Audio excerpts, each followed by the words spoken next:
Bom dia? Bom dia, bom dia. Eu disse bom dia para essa pessoa bonita que está do seu lado hoje. Bom dia. Bom dia, esse é o dia que o Senhor fez para nós nos alegrarmos e nos regozijarmos nele. E nós estamos falando sobre o livro de Tiago. Chegando no fim já. Isso é uma boa notícia para alguns, uma triste notícia para outros, mas a gente já está chegando no fim.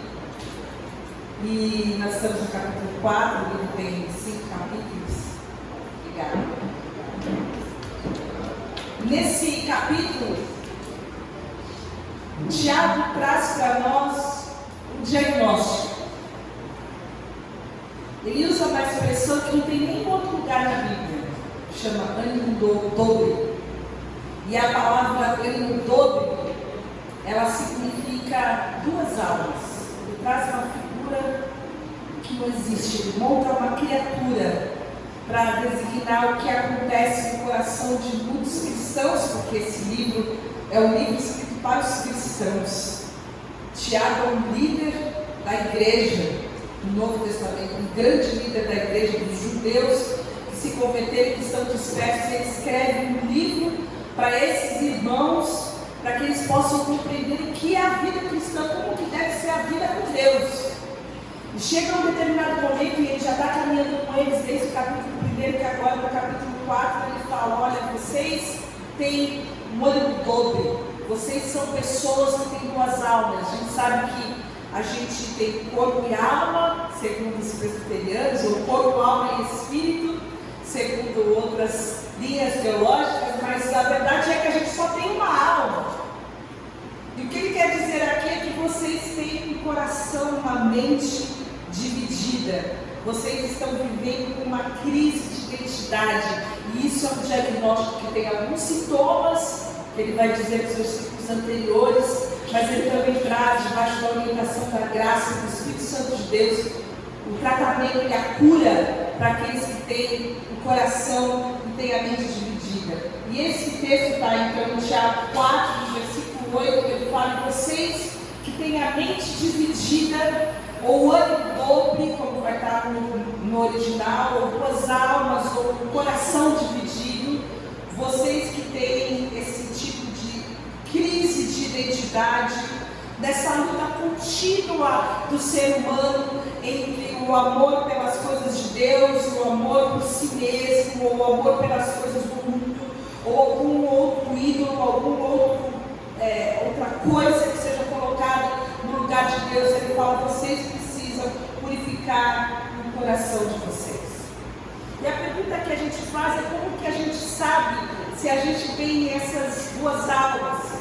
Como que a gente sabe se o nosso coração é dividido? Como que a gente sabe se Deus está falando com a gente nessa manhã? Se o texto de Tiago é direcionado para algum de nós aqui nessa manhã. A gente tem que entender o contexto daquilo que Tiago está falando. Ele está trazendo para nós, no capítulo anterior, como nós vimos, momentos de conflito que existem na vida do cristão. Como o cristão deve usar a sua boca para abençoar e não para maldizer. Como a nossa língua ela pode incendiar sozinha todo o corpo, assim como uma pequena faísca incendeia todo um bosque. Ele fala que a nossa língua controla o nosso corpo. Ele fala que a nossa língua dirige o nosso corpo. Ele fala sobre o uso da nossa linguagem como forma de abençoar, como ser uma fonte de água boa, de trazer vida para aquelas pessoas que ouvem. E ele conclui falando sobre a sabedoria, o como a sabedoria, a forma de nós levarmos e conduzirmos a nossa vida é diferente daquilo que Deus propõe, dizendo que o fruto da justiça, o fruto daqueles que são filhos de Deus, é um fruto de paz. E aí a primeira pergunta que ele traz dentro do nosso texto de hoje é: de onde vem então as guerras e as contendas que há entre vocês? Esse monte de conflito que a gente está falando no capítulo 3, de onde vem tudo isso? Talvez você fale: do meu vizinho, aquele maldito. É desse sujeito que está me perseguindo no trabalho. É desse relacionamento terrível, tóxico que eu estou envolvida, é daí que vem. Mas Tiago fala: olha, não vem das paixões que guerreiam tinha falado isso muitas vezes. Nosso coração é a fonte de todas as coisas. O Provérbios, o Salomão fala, olha, sobre todas as coisas que vocês precisam guardar, guarda o coração, porque é do coração que tem as fontes da vida. Será que essas brigas, essas contendas e esses conflitos, e as situações que nos afligem, que muitas vezes tiram a nossa paz, que percorrem os nossos dias, que às vezes atribulam a nossa semana, será que isso está vindo de fora? Tiago fala, isso é fruto de um conflito que está tendo dentro do nosso coração. É fruto do egoísmo do homem, é fruto das contendas, é a fonte de todo o nosso conflito está no nosso coração. E os cristãos lá do primeiro século, eles já viviam a crise que muitos de nós vivem hoje. Porque nós estamos o tempo todo assoberbados, invadidos por um assédio moral, assédio intelectual, assédio cultural, assédio sexual. As nossas vidas são bombardeadas, quanto mais acesso a gente tem à informação, mais somos tomados de conflitos. Porque muitas das coisas que nós nos alimentamos conflitam com a verdade da palavra de Deus dentro de nós. E nós fomos designados como uma geração líquida. Não sei se vocês já ouviram alguns sociólogos falar sobre isso, ou o camaleão, aquele que vai se amoldando e vai se ajeitando e vai perdendo o senso crítico de dizer, eu não concordo com esse negócio, isso aí não está certo, como que pode? Pelo contrário, a gente vai se amoldando, a gente vai pegando a forma, os nossos valores, os nossos padrões, eles vão sendo alterados continuamente, de forma que às vezes a gente fala que isso é como se pensa hoje, é a evolução da nossa sociedade, é a forma como a nossa sociedade se apresenta, mas irmãos, passa-se o céu, passa-se a terra, e as palavras do Senhor nunca jamais passarão. Existe um padrão imutável da vontade de Deus estabelecida na palavra para todos nós, e ela não vai mudar.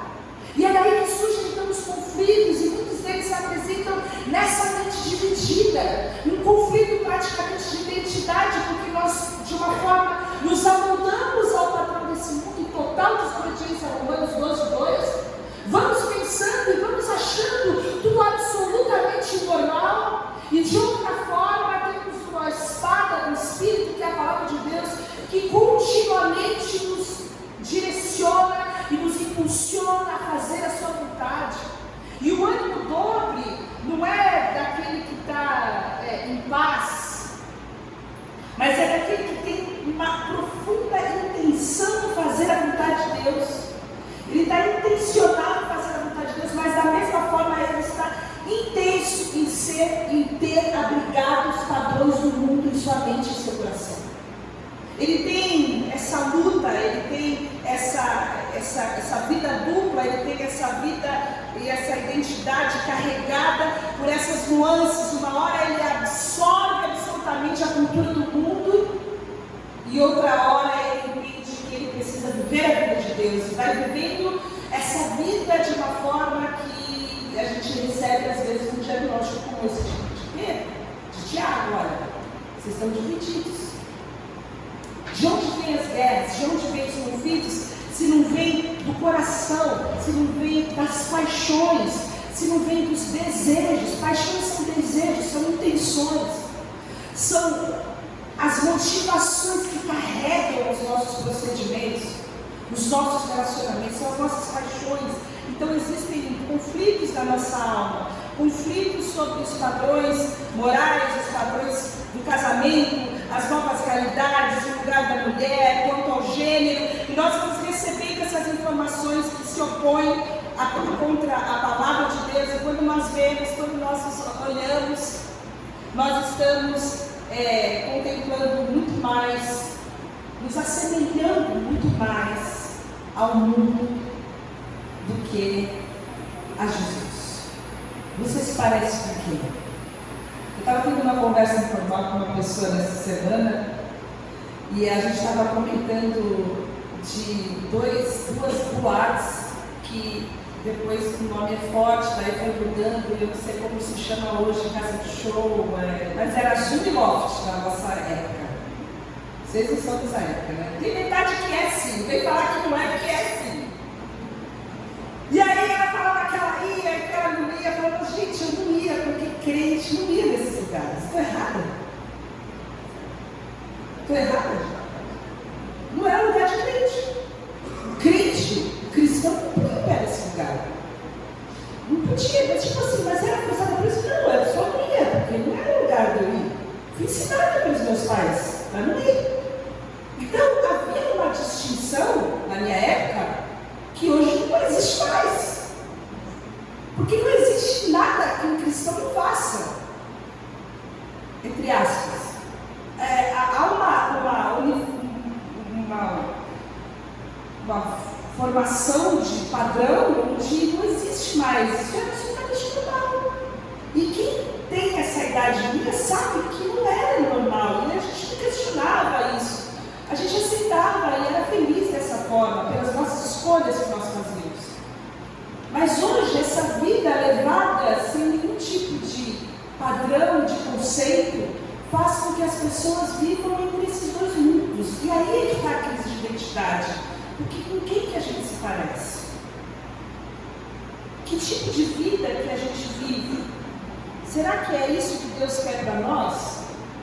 Porque a gente, quando na nossa época o irmão vivia assim, a gente falava que eles tinham um pé no mundo e outro pé na igreja, não é? Ajudava o irmão. Hoje não. Hoje o irmão tem os dois pés no mundo, de vez em quando ele pisa na igreja, a gente dá graças a Deus por isso. E a gente está vivendo, eu acho que uma crise igual a esse pessoal que Tiago Maracá fala, vou escrever um negócio aqui para essas pessoas, para essa igreja. E ele fala sobre alguns conflitos que existem no nosso coração. São conflitos de identidade, conflitos de valores, conflitos de fé, conflitos de prioridade. Quantas vezes nós somos achacados por esse tipo de coisa? A gente ama Jesus. Esse livro é para nós, irmãos, é para quem ama Jesus, para quem quer fazer a vontade de Deus, para quem ora, para quem lê a Bíblia, quem quer Jesus. Mas ao mesmo tempo a gente se sente tão impulsionado, a gente se sente tão direcionado, a gente se sente tão transformado na nossa mente pelas novas proposições de uma nova sociedade, de novos padrões, que a gente vai se dividindo. A gente já não sabe mais o que é certo, já não sabe mais o que é errado. E o egoísmo vai tomando conta do nosso coração, porque uma das características desses finais dos tempos, a palavra fala que os homens seriam amantes de si mesmos. E quando a gente se torna egoísta, e quando a gente se torna, a gente quer ser o centro de todas as coisas, a gente se torna vitimista, a gente se torna, tem mania de perseguição. Esse tipo de comportamento nosso faz com que a gente tenha conflito com outras pessoas. E é aí que acontece, como consequência do nosso coração, da nossa mente dividida, Tiago vai dizer que a gente começa a ter os nossos relacionamentos corrompidos e até o nosso relacionamento com Deus, o Deus que nós amamos, é também afetado. E o versículo 2, então, fala que vocês cobiçam coisas, mas não as têm. Matam e invejam, mas não conseguem obter o que desejam. Vocês vivem a lutar e a fazer guerras. Vocês vivem cobiçando, vocês vivem num espírito de consumo. Vocês têm carrinho em todos os sites de compra que tem na internet. Vocês vivem cobiçando, vocês vivem querendo, vocês nunca têm nada. Vocês têm caixa de achei chegando todos os dias na casa de vocês, mas abrem o armário e falam que não tem roupa para ir. Vocês compram, cobiçam, mas vocês nunca têm nada. Porque a alma está vazia. Porque nada do que se compra é suficiente. Porque tudo que você compra, sempre tem alguém que tem mais que você. E a cobiça é isso. É quando você olha o que você tem, a sombra daquilo que os outros têm. E você nunca vai ter o suficiente. Porque sempre vai ter alguém que tem mais do que você. E no nosso coração a gente inveja. E quantos relacionamentos nós quebramos. E quantas pessoas nós matamos. Quantas pessoas nós nos afastamos, elas sumiram. Esse extinguiram da nossa vida, só porque nós temos desejos, paixões que nos consomem, que nunca são satisfeitos, relacionamentos corrompidos. Vocês vivem lutando, vocês vivem em conflito, vocês vivem em conflito. E não é só isso, o conflito de vocês não fica só entre os homens, o conflito de vocês também atinge o relacionamento de vocês com Deus, porque vocês não pedem, vocês não oram mais. E tem uma coisa boa do pobre, o pobre pede. Mas você começa a pensar que uma sociedade que vai avançando e vai adquirindo um certo nível de conforto, que vai ter uma certa possibilidade de adquirir as coisas que tem, essa pessoa muitas vezes se afasta de Deus. Não sou eu que estou falando isso. O salmista fala: olha, não me dê muito para me afastar de ti. Você se lembra disso? Quantas pessoas só chegam a Deus quando precisam? E depois que tem seus problemas resolvidos, nem relacionamento com Deus tem mais. Tiago fala: cara, vocês nem pedem.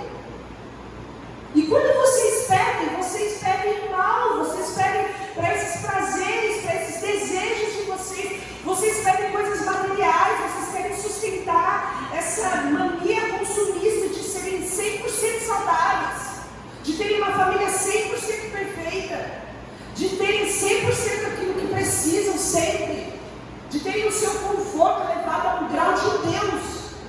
E é nisso que vocês gastam o tempo de oração de vocês. Tiago fala: olha, isso que vocês pedem, vocês estão pedindo por motivos errados, para gastar em seus prazeres. Vocês são como adúlteros. Olha a seriedade do que ele fala. Vocês não sabem que a amizade com o mundo é inimizade com Deus, e quem quer ser amigo do mundo faz-se inimigo de Deus. Vocês estão corrompendo o padrão de vocês de um jeito que vocês estão se tornando mais próximos, mais chegados do mundo do que de Deus. Isso é adultério. Por quê? Porque Deus entende que nós somos uma noiva exclusiva sua, para o amá-lo intensamente, para desejar Deus intensamente, para dedicar a nossa vida de forma devota, para fazer a sua vontade, e nós estamos nos vendendo para outros amores, por causa das nossas paixões, por causa dos nossos desejos. Nós passamos mais tempo gasto com as nossas paixões, com os nossos desejos, com as coisas ilícitas, irmãos. Às vezes estamos falando tanto de pecado aqui.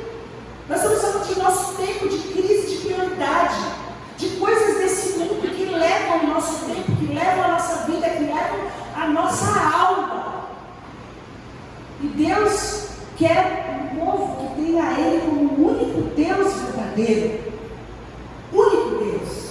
Nós não podemos ter a nossa vida dividida, a nossa adoração dividida, muito menos adorarmos a nós mesmos. Então nós vamos nos tornando inimigos de Deus, porque quem é amigo do mundo é inimigo de Deus, e não há uma vida para se viver dessa forma dividida.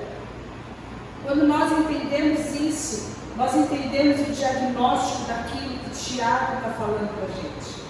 Uma vida dividida é uma lealdade dividida, é uma vida instável, é uma vida sem foco, é uma vida que a gente transita continuamente entre prioridades. E Tiago 1, no versículo 8, fala: quem tem a mente dividida é instável em tudo que faz. A sua vida é uma montanha russa contínua, onde um dia você, uau, está lá em cima, e no outro dia você está lá embaixo, porque o seu coração, a sua mente, você tem duas almas. E qual então é o tratamento que a palavra de Deus propõe para nós, para aqueles que se enquadram dentro desse diagnóstico trazido por Tiago nessa manhã? 3 coisas: humildade e graça, submissão e resistência, comunhão e confissão. E ele vai desenvolver isso nos próximos versículos. No versículo 5 e 6 ele fala: ou vocês acham que é sem razão que a Escritura diz que o Espírito que Ele fez habitar em nós tem fortes ciúmes, mas Ele nos concede graça maior. Por isso diz a Escritura: Deus se opõe aos orgulhosos, mas concede graça aos humildes. Versículo 5 está dizendo sobre a gente ter esses 2 amores: um amor intenso por Deus, um amor intenso pelo mundo,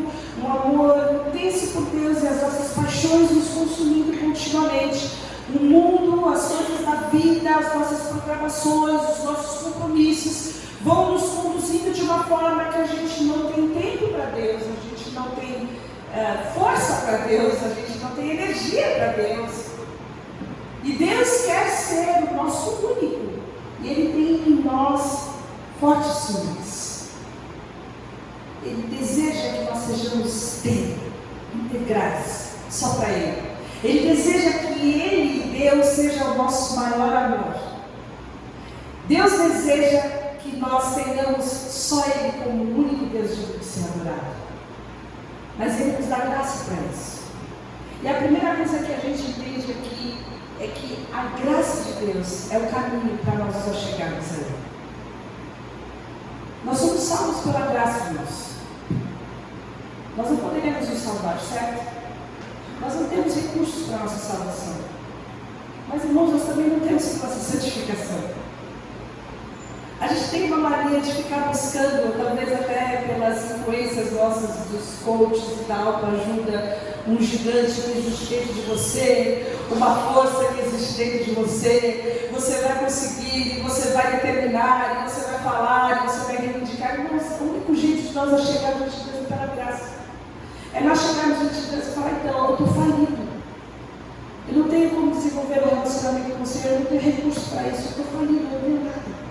E da mesma forma que a graça nos alcançou para trazer salvação, para nos libertar de todos os pecados, para nos fazer filhos de Deus, para nos tirar das trevas, para nos trazer para a luz, essa graça que nós cantamos, essa maravilhosa graça, esse infinito amor, é o único modo que nós podemos nos achegar diante de Deus, irmãos. Não com as nossas justificativas, não com as nossas petições, é com um desejo sincero de ser reconciliado, nos achegar a Ele, mesmo sabendo que nós não temos recurso para isso. Nós precisamos amar a Deus acima do que o mundo. Nós precisamos seguir a Jesus e não seguir as tantas vozes, tantas influências na nossa mente, na nossa cabeça, no nosso coração. Nós precisamos ser amigo de Deus e não ser amigo do mundo, mas nós não temos recursos em nós mesmos.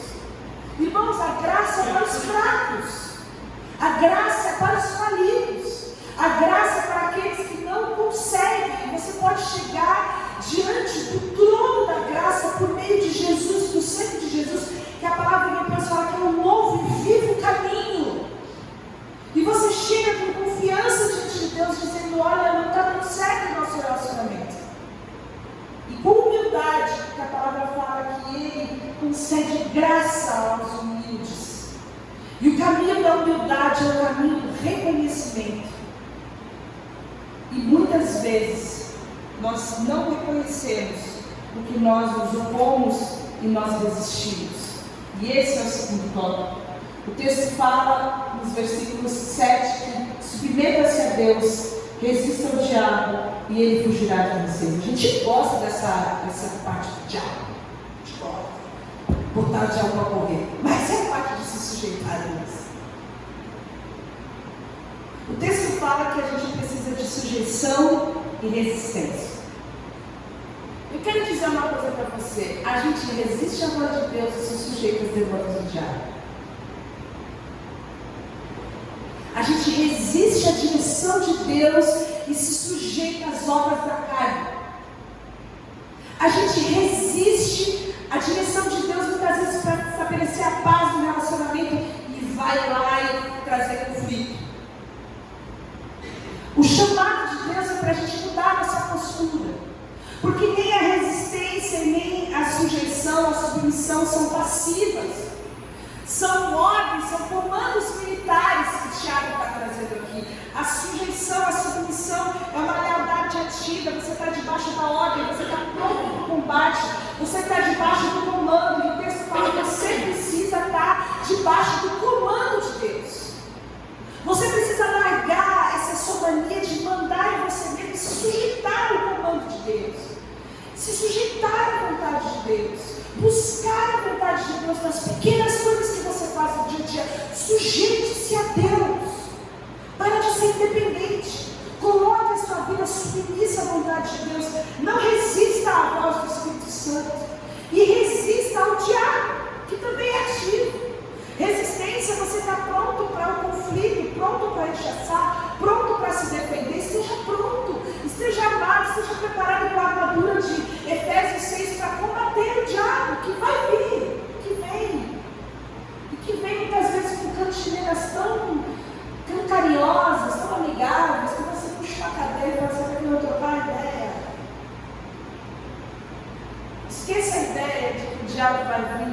dente, carranca, cara feia, cheio de vermelho. Esquece essa história. Se fosse assim, ela tinha batido e retirada e tinha saído correndo. Não foi assim, não será assim. Nem na minha vida, nem na sua vida. Não se engane com a forma como o diabo vai cercando, vai enrolando, vai enredando, vai enlaçando e vai criando uma armadilha para a nossa vida, para a nossa alma. Resista, porque de uma certa forma será muito mais difícil você resistir do que você cair. Então, a comando de Deus é resista. Resista à voz do diabo. Tenha uma postura de lealdade diante de Deus, porque a graça de Deus, quando nós nos sujeitamos, quando a gente vem humildemente diante de Deus, a gente coloca o nosso coração, Ele muda a nossa conduta espiritual. A graça de Deus muda a nossa posição. A gente vai sair do campo da resistência para ir para o campo da submissão. A gente vai deixar de resistir à voz de Deus para nos submetermos a ela. A gente vai deixar de se submeter à voz do diabo, às nossas paixões, aos nossos desejos, à obra da carne, à influência do mundo, para se submeter à palavra de Deus. É mudar a nossa campo e a nossa estratégia para nos sujeitarmos à voz de Deus. Seja ativo. Preste atenção, nós estamos em guerra, existe um conflito, e o conflito está acontecendo dentro de você, está acontecendo dentro da gente. A última coisa que Tiago fala é sobre comunhão, é sobre confissão, é sobre quebrantamento, e ele fala: aproximem-se de Deus, e Ele se aproximará de vocês. Pecadores, limpem as mãos, vocês que têm a mente dividida, purifiquem o coração, entristeçam-se, lamento-se e chorem, troquem o riso por lamento e a alegria por tristeza, humilhem-se diante do Senhor e Ele os exaltará. E o texto aqui nós está falando sobre confissão. A primeira coisa que a gente faz quando a gente peca, a gente se afasta de Deus. Deus se afasta da gente também. Isaías 52 fala que os nossos pecados, eles encobrem o rosto de Deus para que Ele não nos veja, não nos ouça, seus ouvidos para que não nos ouça. Há um afastamento. Foi isso que aconteceu com Adão e Eva, quando eles se perceberam pecadores e se esconderam. E nós, no nosso relacionamento com Deus, quando as coisas não estão bem, quando a gente está mal, e a gente está vivendo uma carnalidade alta por causa dos problemas e dos conflitos, a gente vai se afastando de Deus. A gente vai deixando de orar, a gente vai deixando de ler a palavra, a gente vai deixando de adorar, a gente vai deixando de querer falar das coisas de Deus, a gente só vai se afastando. E quando a gente percebe, a gente está numa distância tão grande. Isso não é normal. Isso não é uma coisa que acontece só comigo. Isso acontece com todos nós. Por isso que o comando que o Tiago dá para nós é: se aproxima de Deus. E se aproximar é se aproximar mesmo, irmãos. É chegar junto, é chegar mais. Chega mais. Tem uma promessa linda aqui. Quando você se aproxima de Deus, Ele se aproxima de você. Você consegue imaginar o Deus Todo-Poderoso, Criador dos céus e da terra, se movendo em tua direção, porque Ele sabe que você vai tentar se aproximar e você não vai conseguir. Não vai ser suficiente. Isso é graça, Deus. E aí a gente, às vezes, se limita em coisas tão religiosas, né? Você acha que você pode estar no culto e estar longe de Deus? Você acha que você pode ler a Bíblia e estar longe de Deus? Pode orar e mesmo assim estar longe de Deus? Não pode. A gente sabe que pode. A gente já fez por isso, se sentiu longe de Deus, deu jeito. Existe um jeito de você só chegar diante de Deus que é com todo o seu coração. E toda vez que você lê, você vai pegar esse desde o Antigo Testamento, muito mais até no Antigo Testamento, todo o coração. É sobre isso, irmãos. Deus quer o nosso todo. Deus quer o nosso tudo.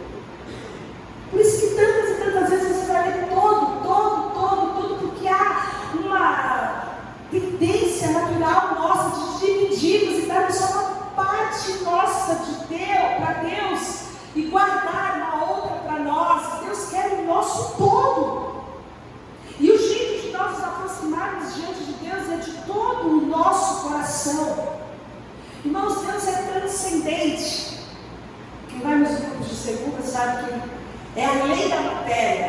Ele é acima de todas as coisas, Ele é acima da criação.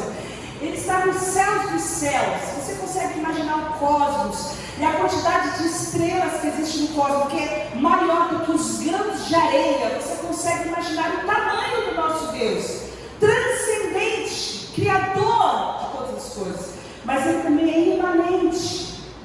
Ele decidiu fazer parte de nós, da nossa matéria, ter relacionamento conosco. O Verbo, a palavra criadora, se fez carne e habitou entre nós. Montou o seu tabernáculo novo entre nós. E Ele é Emmanuel, o Deus conosco. Sabe que a princípio de Deus é: conheça o Emmanuel, viva com o Emmanuel, perceba e desfrute da presença. Você vai ver de Gênesis a Apocalipse a presença de Deus como sendo a fonte da inspiração e do relacionamento de Deus com o homem. Presença, aproxime-se de Deus, perceba a sua presença todos os dias, perceba a presença gloriosa do Senhor no seu quarto logo de manhã quando você acordar. Perceba a presença do Senhor no seu ambiente de trabalho. Perceba a presença do Senhor na sua casa, na sua mesa, quando você estiver fazendo uma refeição. Perceba a graça, perceba o amor, perceba a bondade, perceba a misericórdia, perceba a provisão, perceba o cuidado, perceba o carinho de Deus. Perceba o Emmanuel, o Deus conosco. Aproxime-se de Deus. Você vai ficar tão encantado com o Senhor, quanto mais você se aproximar dele, o seu coração vai ser absolutamente, totalmente dele. Não há maior amor, não há outro lugar, não há. Aproxime-se de Deus. Se tem uma coisa que eu gostaria que ficasse no seu coração, é saber isso. Aproxime-se de Deus e Ele vai se aproximar de você. Existe um jeito certo, que Deus é santo, tem isso. Nós não nos aproximamos com os nossos recursos, nós não nos aproximamos com as nossas credenciais, nós não nos aproximamos com as coisas boas que a gente faz. Por isso que a gente se aproxima com humildade e é pela graça. Mas existe um jeito certo quando nós que somos pecadores, e aqui pecadores é no plural, são pessoas que cometem pecado, porque apesar de termos a nossa natureza purificada, somos filhos de Deus, ainda pecamos. Como diz em 1 João, se a gente diz que a gente não comete pecado, a gente é mentiroso, porque infelizmente nós temos os pés na terra e as mãos sujas. E Ele fala: limpe as mãos. Existe um jeito certo de você se aproximar de Deus. É com o coração quebrantado, com humildade. Limpe as mãos. Se você vai falar com Deus, deixe o pecado, lave as mãos antes de falar com Deus. Troque o riso, a alegria, o divertimento, o prazer que você tem no pecado pelo quebrantamento. Reconheça o seu erro diante de um Deus tão santo, tão bondoso, tão amoroso, tão fiel, que mesmo diante de todas as nossas patifarias, permanece fiel, presente, pronto para se relacionar conosco. Limpe as mãos. Confesse o seu pecado. Nós entendemos que quando nós colocamos o nosso coração diante de Deus, nós chegamos mais perto de Deus. A palavra de Deus fala em Provérbios 28:13, que quem esconde os seus pecados não prospera, mas quem os confessa e os abandona encontra misericórdia. Confesse, abandone o pecado. A palavra fala que quando nós confessamos os nossos pecados, Ele é fiel e justo para nos purificar dos pecados e nos perdoar de toda injustiça. Você confessa e Ele te purifica. Você confessa e Ele te limpa. E o jeito certo de nos aproximarmos diante de Deus é declarando diante de Deus a nossa miséria, é nos lamentando, é chorando. E enquanto nós não olhamos o pecado como algo digno de nós nos arrependermos, irmãos, nosso coração não está dividido. Enquanto você não está pronto para chorar e se quebrantar e lamentar pelo seu pecado, o seu coração ainda está dividido. O coração integral diante de Deus é aquele que lamenta, é aquele que se envergonha, é aquele que adoece. Porque é isso que o salmista fala sobre o pecado dele. Olha, eu confesso a minha culpa, eu estou em angústia com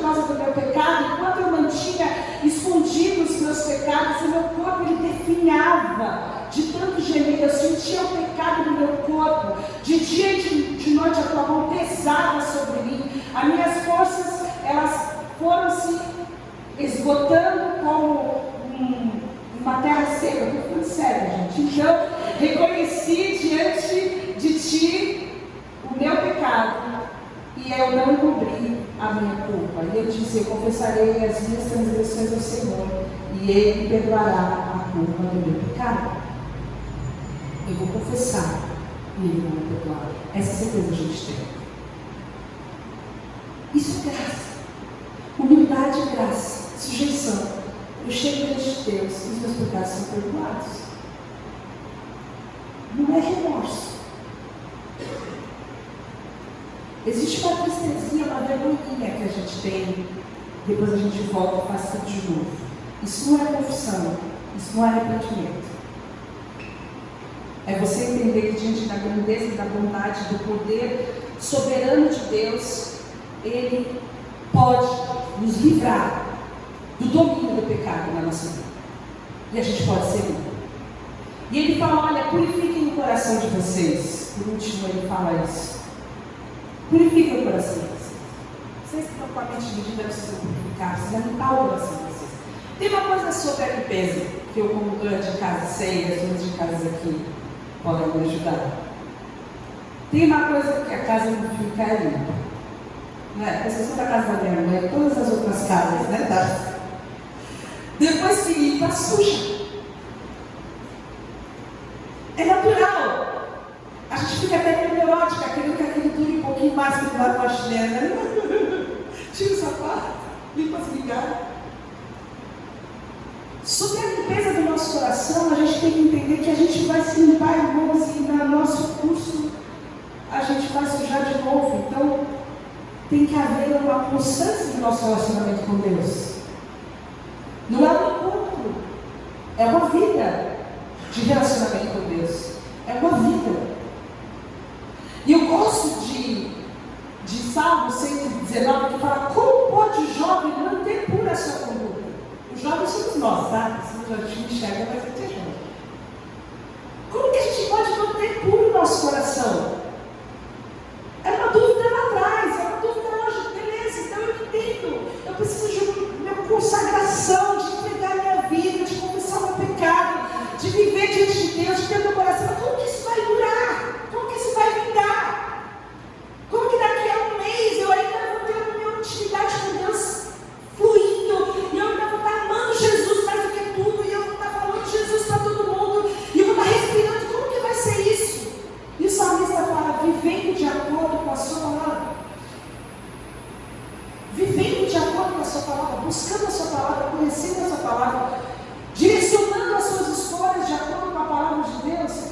E ele fala, te busco de todo o coração, não permita que eu me desvie dos teus mandamentos. Guardei no coração a tua palavra para não pecar contra ti. A forma que nós podemos manter o nosso coração puro, manter o nosso caminhar puro, manter a nossa alma, esse coração que a palavra fala que é desesperadamente corrupto, limpo, é vivendo de acordo com a palavra de Deus.